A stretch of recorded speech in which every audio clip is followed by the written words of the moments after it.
Hi, and welcome to the video version of my journal. I'm Stephanie Rivers, and I want to welcome you, kings and queens, to the conversation. Today, we're going to talk about something different than what I normally bring to you. I'm still going to do my videos, my commentary about social issues that I care about, but also I think I'm going to start doing a recap of one of the better reality TV shows that I've seen in a while. Maybe you might be familiar with Ready to Love. It's on the OWN network. And Ready to Love is a reality dating show. So it's like speed dating, whereby based on what you want, they've picked out a certain number of men and women that meet your requirements, and then they bring you together. So educated Black professionals coming together to see if they have met their match in the pre-selected people who the show producers have brought together. Ready to Love is in its third season and is produced by Will Packer. You might know him as a movie producer, but he also produces TV shows. And the host of the show is Tommy Miles. He's also known as Uncle Tommy on the Steve Harvey Morning Show. And so he's the host. And essentially, I know I like this show, Ready to Love, because it gives me some feedback on what are educated Black professionals in 2020 looking for in a significant other. Are some of the things that I'm looking for are what they're looking for? Am I asking too much? You just try to gauge what it is that you want versus what other people claim they want, and see, are your requirements like way over the top, or are they on point with what most people are asking for? So I know that's what I like about it. So if you've watched it and you're familiar with it, then I'm going to start giving you a weekly recap of each episode as it happens. And if you're not familiar with it, or if you are familiar with it and you just don't have time, like most people don't have time to see every episode, I'm going to start bringing you those recaps. You can look at my videos, and that will either prompt you to dialogue with me, because I'm going to be asking you some questions along the way, how you feel about some things, because there's some things even in this. It's just the third season. The first two seasons were out of Atlanta. This season, they are out of Houston, because Tommy is from Houston. So they decided to move it to Houston. And so there's some things that I'm going to talk about as we go on. Now, the first episode was just Uncle Tommy and Will just going over introducing the cast, just introducing them to the viewers. The last episode, most recent, was the cast members got to meet each other. So unlike in Atlanta, where the cast members were allowed to come and go and keep on their normal daily lives and their habits, if they went to work or whatever, and then they would just show up to the casting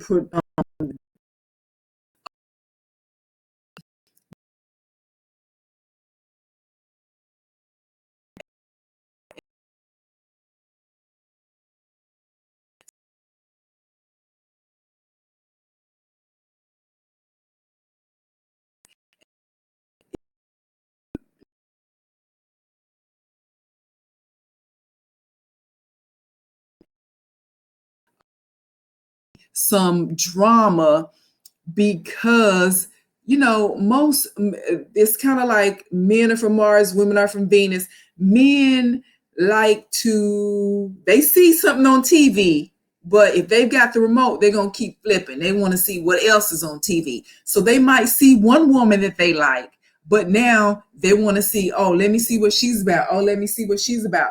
And versus women, we once we pick you, we want to settle in, and we pretty much got blinders on. This is my man, and this is who I'm going with. Versus men, they like, yeah, I love her, but let me see what else is going on. So that in itself is going to create some drama. And so I'm going to come every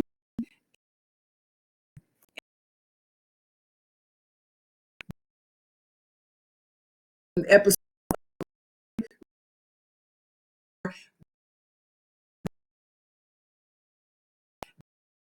profession. We're gonna dwindle it down to 3 couples. So 6 people are going to be left. And let's see. So Tommy Miles is the host, and let's see. I'm trying to make sure because I got to keep my notes together. So this is kind of like, everybody's living together. Everybody is eyeing each other.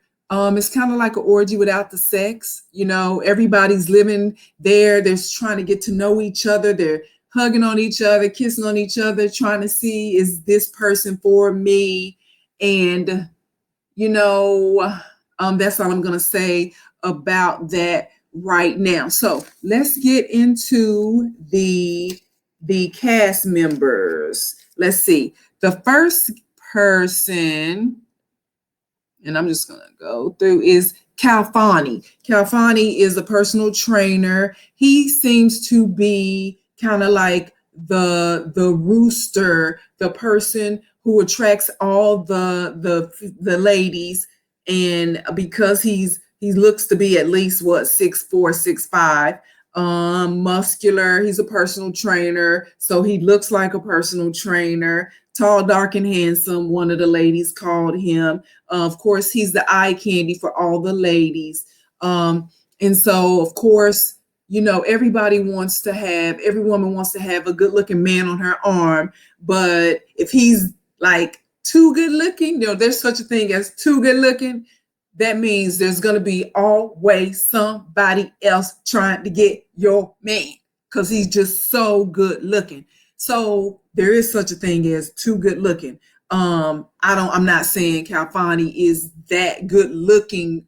He's that type of guy, because no matter how good-looking you are, if you are committed to somebody, you are committed to that person, and nobody else can turn your head. But again, this is an atmosphere where you're supposed to see who's out there before you commit. So that's Calfani. Let's see who's next. I'm trying to do this with my little finger. I guess I can click. I don't want it to keep going too far though. All right, Edwin. Okay, Stephanie. Okay, Edwin. Edwin is a 40-year-old. Okay, see, I'm going too far now. Sorry. Edwin is a chef. Edwin is, I think, where did I have Edwin's information? Yeah, he's 40 years old. And he's one of the mature guys. I don't know if I told you, Calfani is in his 30s, like 36, 37. Edwin is 40. He's a chef. He's mature. And he, the salt and pepper look, and he has good conversation. When he was amongst all the other cast members, he pretty much held his own in the conversation, and he gave a foot rubs, going all out, trying to appeal to the ladies. Now, with this first episode, there was going to be, even on the first day, somebody was going to be asked to go home, eliminated from the competition. And so everybody's trying to do something a little extra, a little outstanding, so that the ladies can say, oh, I want to know more about him. Let me see what he's about. So Edwin was one of those men who was given foot massages. Women, ladies, we love to have our feet massaged. We love to have massages. So he was putting hands on people. So that was the appeal of Edwin. So next we have Samuel. Now Samuel is a visual artist, and based off of his interaction with everyone that day, Samuel needs more time. He's not like somebody who was just going to jump out there and start giving you his best or giving you like charisma. He's a more settled, he seems to be a more settled person, somebody that over time you would come to appreciate more than instantly. So if you're a person, who needs that extra charisma, that extra oomph, somebody who's going to grab your foot and start massaging it, Samuel's not that person. But he seemed like he was a genuine person and a reliable partner over time. So you really have to consider that, especially if you call yourself ready for love, ready to love, looking for love.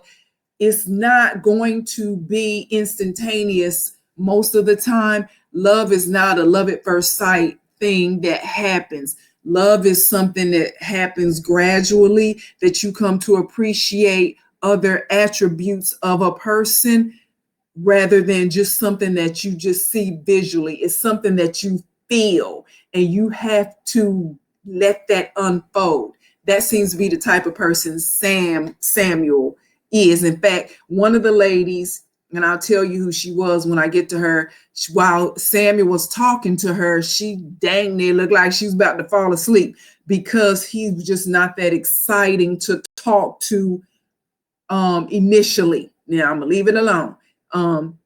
So let's see who is next. I got these on a 5-second. Okay, David. David is from Lufkin, Texas. And although I've never been to Lufkin, Texas, I live in Dallas and he now lives in Houston. David has come to be my favorite cast member, male cast member, just simply because the way he talks and the way he carries himself, he's a down-to-earth dude and he's just a country boy. And nothing wrong with that because I like that about David. David he's a chemical operator, whatever that means, chemical operator. He's 36. And you could just tell based off of what he was saying about his interaction with women. He said something like, I've dated girls from the city and they're about their money, but they're about your money too. So, it just lets me know he's aware of, he's maybe, based off of the way he carries himself, like a country guy, like, I'm just a down home dude and he doesn't put on airs.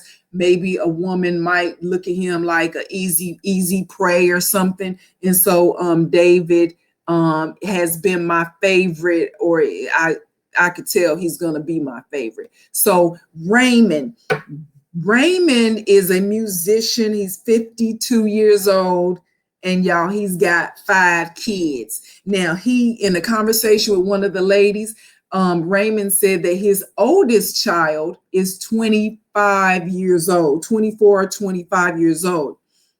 And so that means that you probably, not unless you had them back to back and they're like 21 on up to 25 or 20 on up to 25, that means you probably have some underage kids. Okay, so I don't know if you're familiar with how I feel about it, but I don't date men who have underage kids. One, because you're probably still beholden to or still sleeping with your baby's mother. Okay, so they never did go into, has Raymond been married and he had 5 kids, or he's been divorced, or, he just had 5 baby mamas. They didn't really explain how he came to be, with 5 kids and what type of situation is that at the house while he's at, the resort.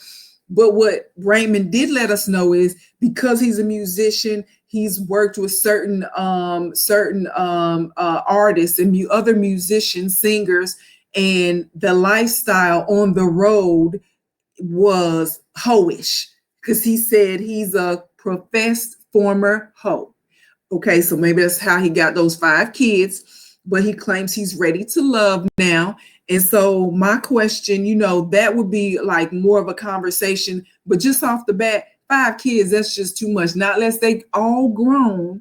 But I'm thinking that they're not all grown. And then that means you have less money to spend on us in a relationship, because you're supposed to be paying child support and supporting your children.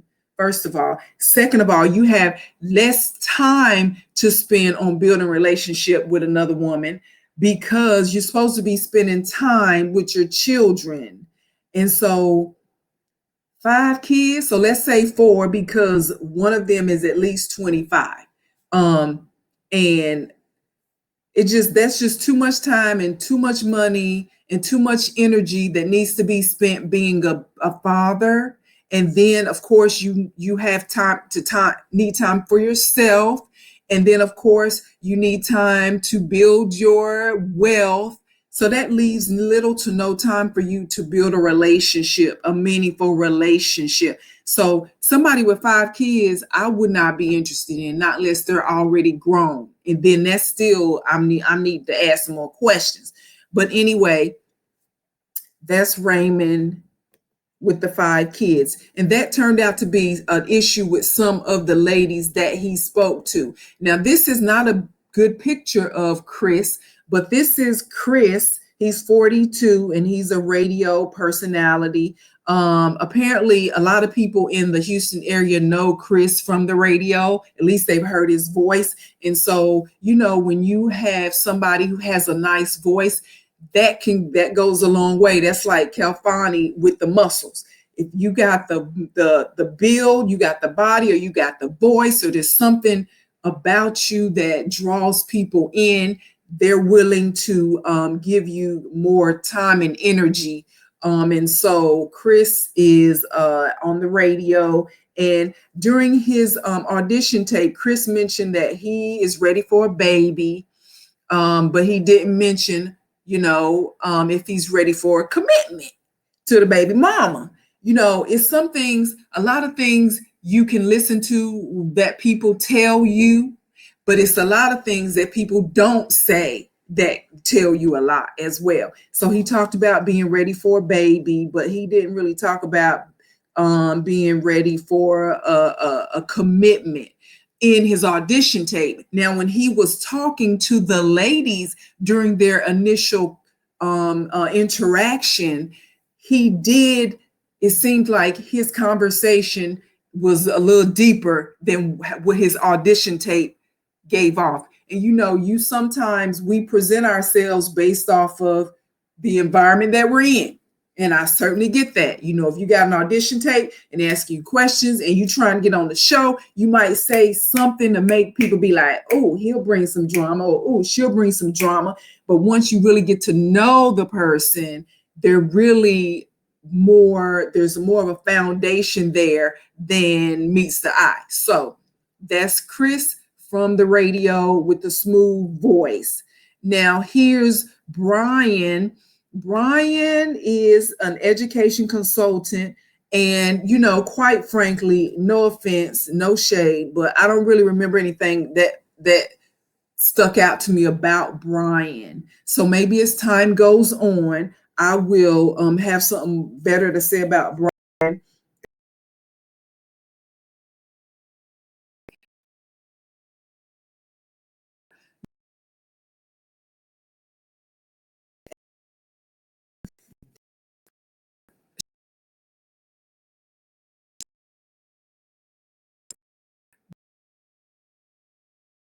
Because nobody's wearing a mask or anything.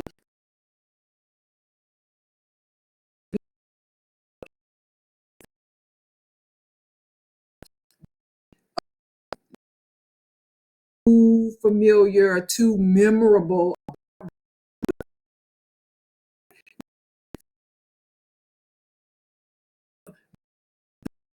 if that's a word. Some people take a little longer. Now, Anthony, he's 38. He's a student support manager. And I think Anthony was in his audition tape. He did a little like dance, like he was a backup dancer for Beyonce or something. Or another male, let's say a male entertainer that does a lot of dancing, but I don't know who that would be. But at any rate, he showed that he has energy and he can move and be exciting. And so he gave you some of his excitement. So that's good. That is Anthony. And then there's Jay. He's a real estate broker. And he seems to be, be able to have a little swag and a little charisma to him, real estate broker. Other than that, I don't really remember anything about Jay. Then there was Rashid. Rashid is a luxury car broker. So he sells, exclusive type vehicles. So he has a large, a rich clientele, I guess. I guess people can't buy but so many cars. Although a guy told me just a few minutes ago that he has 43 cars and he drives an Altima. So I was asking him, trying to get, without saying, well, why you got so many cars? Why you need so many cars? I was asking this particular guy. We just got into a conversation. I saw his shirt. It said Shelby something, and I drive a Mustang. So I said, do you have a Mustang? And he was like, yes. Plus I got 43 other cars. So that's how we got into the conversation. But at any rate, back to Rashid. So there are people out there who just collect vehicles or need them for certain things. And so Rashid seemed to be like he had a little swag to him. So that's Rashid, the luxury car broker. And let's see, now we're going to the ladies. Now this is Adriana. Adriana's 31 years old, and she is like the Pop-Tart of the female cast members. And I say that with like just endearing. She nothing bad about it. She's the youngest female cast member. So that's why I say the Pop-Tart, because most of these ladies are in their 40s, late 40s, late 30s, early 40s. So Adriana is 31. She's like the youngest one. And you know how when you feel like competition comes around and everybody looks at you like, that's the kind of look she was getting from the other ladies, like, So that's why I called her. When the season first started, I went and looked at the qualifications to apply to be a cast member. And one of the qualifications was that you had to be under 50 years old, like between 30 and 50.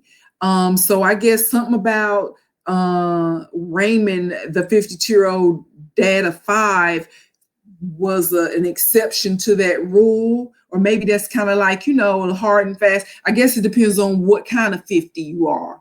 Raymond doesn't look like he's 50, and maybe that's what got him through the door. But essentially, she's a real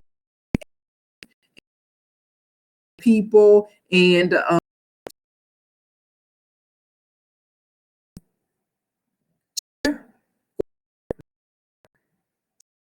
maybe the Houston Texans, or she used to be a professional sports team cheerleader for a couple of years. So she's in good shape, flexible, athletic, that type. So the next person is Alex. Alex is a software specialist, and Alex was, when in her initial meeting with Samuel, the guy who's kind of like, it takes him a little time. He's like a caterpillar, little time it takes him to turn into that butterfly that you like look at, like that you can appreciate. she almost fell asleep while she was talking to Samuel.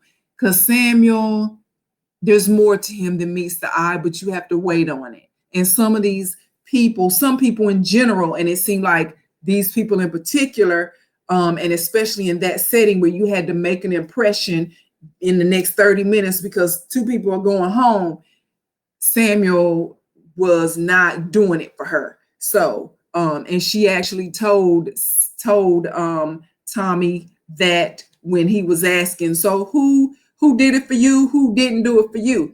So let's see who's next. Shay. Now, Shay, I tried to look it up, but I couldn't find any information. But here's what I do know. Shay used to be on the other reality TV show that was based in Rome, and it was like Black professionals, Black women who had gone to Rome and were being paired up with people who lived in Rome. It was kind of like To Rome with Love or something like that was the name of the show. So Shay is a chef, and I remember during that show it said she was from Texas, and so Shay is still on the hunt for love. And so Naya is next. Now, what stood out to me about Naya was in her audition tape, she essentially said, I got WAP and I'm looking for somebody to juice it. Now, she really said, juice me up. That's what she said, because apparently she feels like she is running out of time to have a baby. I think she's in her late 30s. She's a hair salon owner, and she's looking for somebody to juice her up, she said, and give her a baby because she feels like her biological clock is ticking. And she even, made it a point to say, the marriage can come later. She wants the baby now. When people say things like that, it is quite clear to me that they underestimate the challenge of raising a child, let alone alone. It's best if you do it with a partner, the person who helped you create the baby. But if you have to do it alone, I bet if you ask any single parent if they would prefer to have a partner or do it alone, they would tell you they prefer to have a partner. And so somebody who puts themselves out there like, oh, I just want a baby, they really don't, parenthood is the most important job you can ever have, because this is the future generation that you're raising. And it's no more than a notion. So for somebody to just say, juice me up is what her words were. I got that WAP and juice me up. But then when she was interacting with the people at the resort, she came across as more together, had more foundation to her. And so, again, sometimes people just say stuff just to get attention, just to get on the show. And then you find out they're really a more settled, more solid person. So hopefully Naya will continue to be that person and not just be looking for somebody to give her a baby. This is Simone. Simone is 37. She's an attorney. And,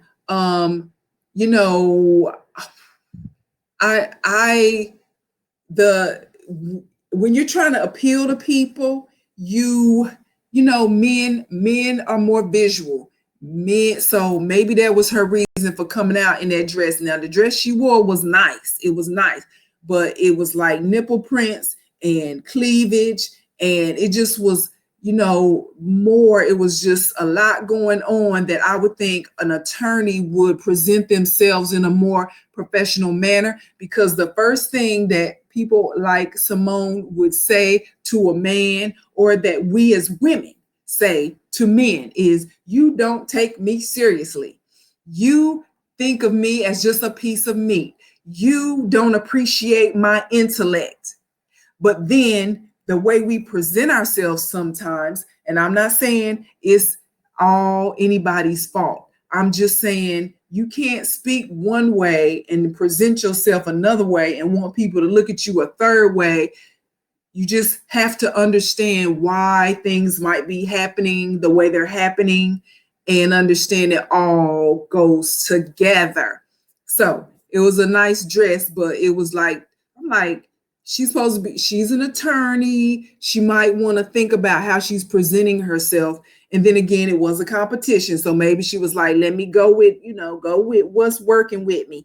So this is Danny, and Danny was a really nice, genuine, came across as nice and genuine. She almost cried in her video talking about her daughter and how when she was 20, she had her daughter. Her daughter's 20 now, so she's like around 40.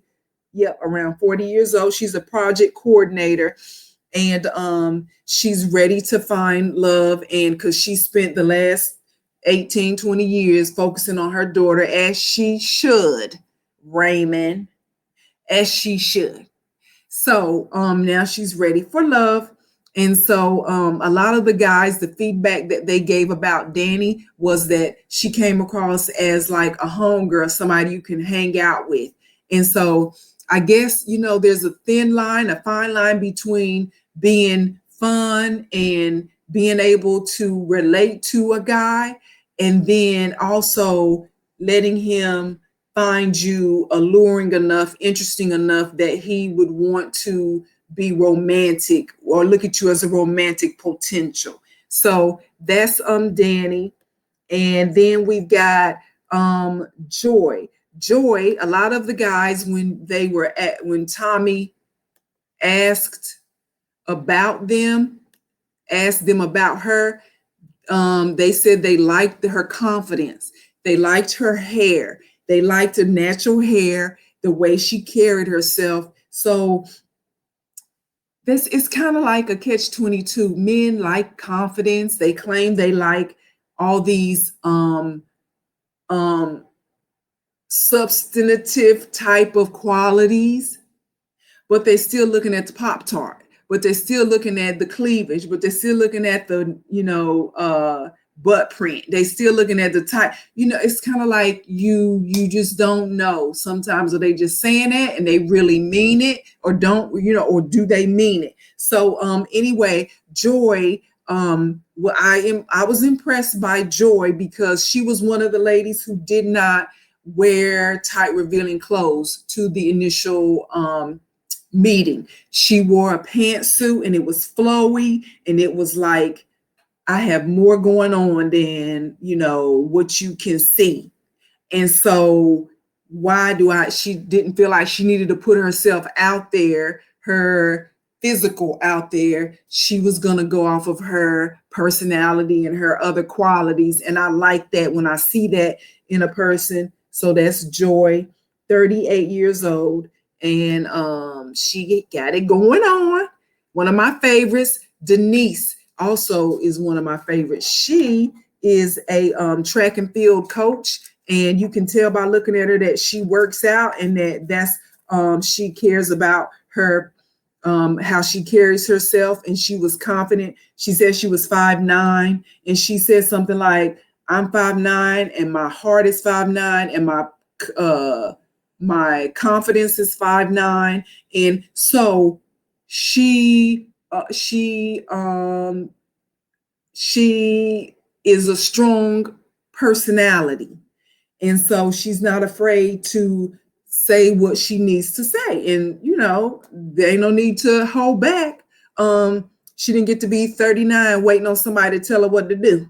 Okay. So confident and healthy and athletic. And she was another person who did not wear a bunch of revealing clothes. It was a little cute top and skirt set that she had on. And I thought that she showed confidence in herself, and she complimented a lot of the other ladies. Like, I like that dress. I like your hair.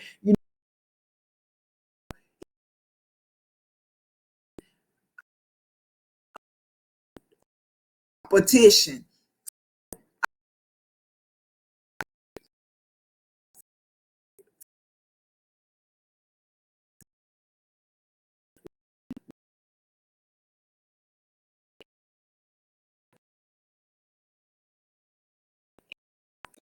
like to see people. So we have Winter. Winter is 40 years old and she's a business consultant. I like that she had on a nice dress. It was tight. It was orange though. It was an orange dress. Orange is one of my favorite colors. So I was naturally drawn to Winter because I like orange. I like purple. I like bold colors. And so Winter said that she knew she knows how to flirt. She knows how to get men to pay attention to her. And so she is going to be somebody who's going to use her sensuality or sexuality to try to get attention. And, if that's how you want to carry yourself. But in the end, if they just only want you for your sexuality and sensuality, you have to ask yourself why. Why do they only want me for this? Maybe that's all I presented. Maybe that's what they thought I was all about. So you just have to be aware. Let's see. Alicia. Alicia's the last female cast member. And Alicia was nice and engaging. She's a clinic manager, 39 years old. So here's what I want to end with this second episode of Ready to Love, Last Resort. Is it me or a lot of these ladies, not a lot, a few of them had tattoos, like a couple of them had tattoos, a sleeve of tattoo, or at least a half of an arm of tattoo. Some of them had, tattoos on the collarbone of what we could see. Now, ain't no telling what's up under all of that. But, is there such a thing as too many tattoos on a woman? Hit me back and let me know what you think about that. Or on a man for that matter. But of course, men, I think it's more socially acceptable for men to have tattoos than for women. And I just have always shied away from getting a tattoo. In fact, when I was married for 10 years and been divorced just as long. But one time my husband said to me, why don't we get matching tattoos? Or why don't you get your name on you? Why don't you get I'll get my name on you, he said. Or you know what I'm saying? My name on him, his name on me. And I told him I wasn't going to do that. I just wasn't, I'm not a tattoo person. And this was when I was really loving him. But I'm like, no, I don't know about that. So we did not. But I just think women, that's not appealing to me. Guys, is that appealing to you when you see a woman with tattoos and stuff? Now, I know Mary J. Blige has one that on her cross, I think, on her shoulder. And I know Rihanna has that up under her breastplate, a phoenix or something. And so, something like a little something, but just tattoos and people's names and stuff. And a friend of mine said, he's a guy. He said, when a woman has a tattoo, especially on her back, like the crack of her butt, that is a reminder that he's not the first one there and he doesn't like that. And so I'm just wondering, what do you think, men, when you see a woman with tattoos, especially in private areas? And so that is the rundown of the women and the men on the show. And so what I found similar in what I want in a person is Simone, the attorney. She asked mostly everybody, all the guys, do you have a passport? Because she likes to travel and she wanted to know, that's it seemed to be one of her requirements. And I would think so, one of her requirements, because that's one of my requirements. You have to have a passport because at some point you're going to hate to keep getting left behind, because I'm not sitting in the house waiting for nobody. Okay, we can go together or you're going to be mad and that's going to be the end of the relationship, because I'm not sitting at home waiting for nobody. So she seems to be that not sitting at home waiting for anybody type of person like me. So that let me know my requirement for a man to have a passport is okay, based off of the way I love to travel. And so the difference is that was something that was similar. The difference that I saw that I think a lot of people are into today are they still are looking at people's physical. Now, that's not to say you don't want somebody nice to look at, because, and that I don't want somebody nice to look at, because I do. I want somebody who's appealing to my eye and is going to draw me in. But I just am mature enough to realize the physical is only skin deep. There's got to be so much more going on with a person in our relationship to keep it together. And so I would be willing to go down a few notches on the looks if you have substantial qualities on the inside to make up for it.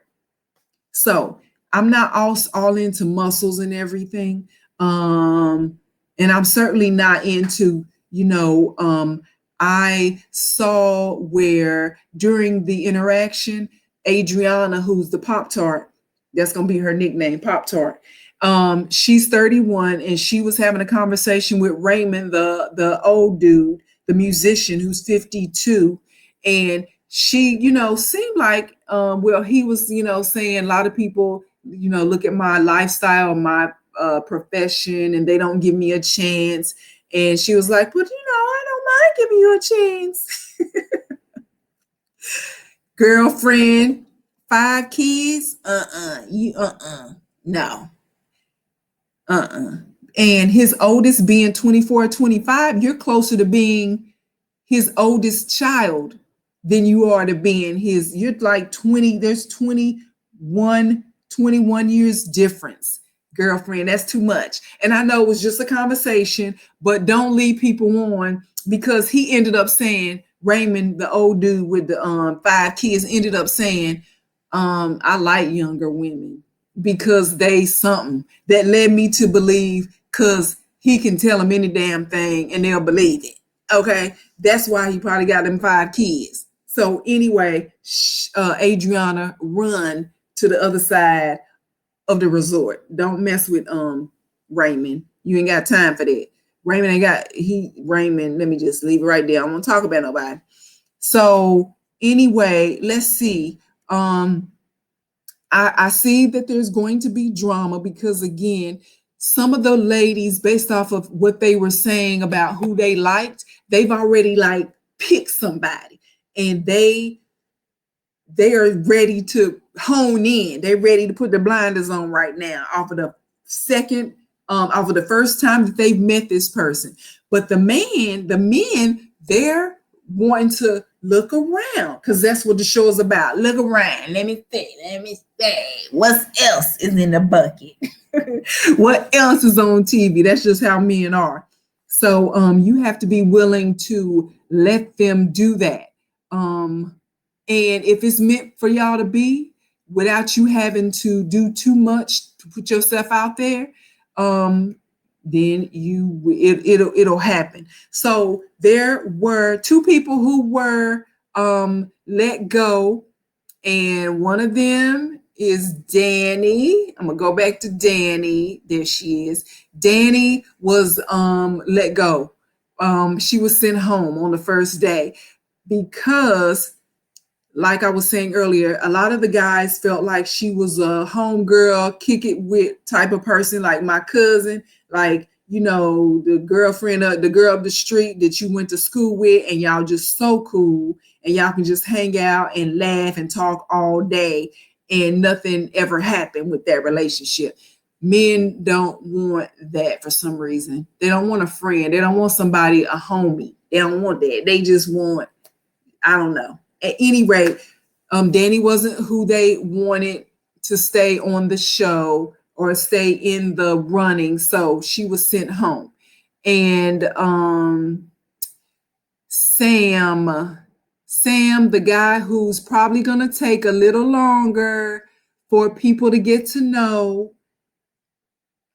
It was not long enough for Sam's butterfly qualities to come forth.